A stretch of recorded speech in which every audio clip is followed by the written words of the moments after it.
All right, new data coming from the city of Federal Way and the police department and the mayor's office, basically showing that crime in the city, in some categories, not all, but in some categories, has dropped dramatically. So 21% overall from this time last year. And some of the more considerable major reductions in key categories going back to 2023 are pretty remarkable. So here is a short clip of my conversation last week with Federal Mayor Jim Ferrell.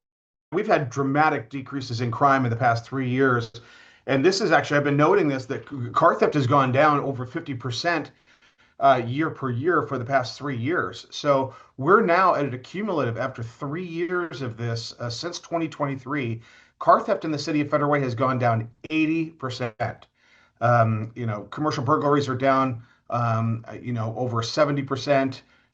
We said to the statistics this morning, it's robberies are down in just double digits. So we're very, very pleased with the crime numbers and the hard work of our police department. So again, some of those more dramatic declines, improvements in crime stats that the mayor provided me show motor vehicle thefts are down 80%, robbery down 71%, burglary 60%, and 34% for aggravated assault. So you just heard the mayor saying he believes that a lot of the credit is changes in the pursuit law in Washington.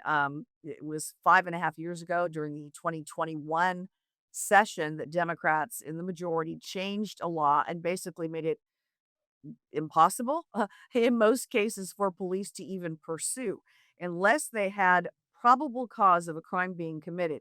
Not even that it's a reported stolen vehicle, not even that you just saw the guy come running out from the 7-Eleven with maybe stolen items in his hands and jumping into a car. That was not probable cause enough for police to pursue.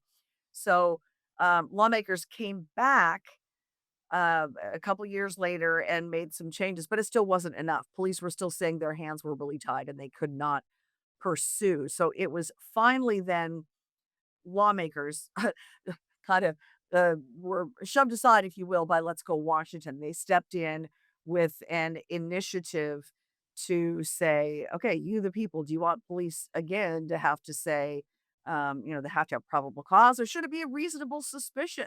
An officer who, spots a stolen plate on a vehicle or sees someone coming out from a crime, or maybe, jumps into a car and takes off, they have, reasonable suspicion that a crime has been committed. Should that again be the threshold to restore pursuits? Well, 423,000 people in the state of Washington signed on to that initiative.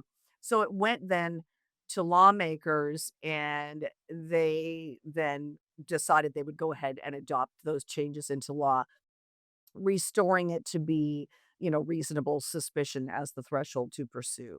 And it's not just Federal Way that has credited that change with some of the dramatic declines in crime in the state of Washington. I've heard those same comments from other jurisdictions and state patrol as well. Now, to balance that out on the flip side of the crime coin, if you will, um, we have a pretty pathetic rate of crime solving. I don't blame police for that. Of course, we still have the lowest police per capita rate of anywhere in the entire nation. But even for violent crime, and I'll read you this statistic, since 2022 up through the end of last year, 2025, there were 49,000 violent crimes that remained unsolved just in that short window of time.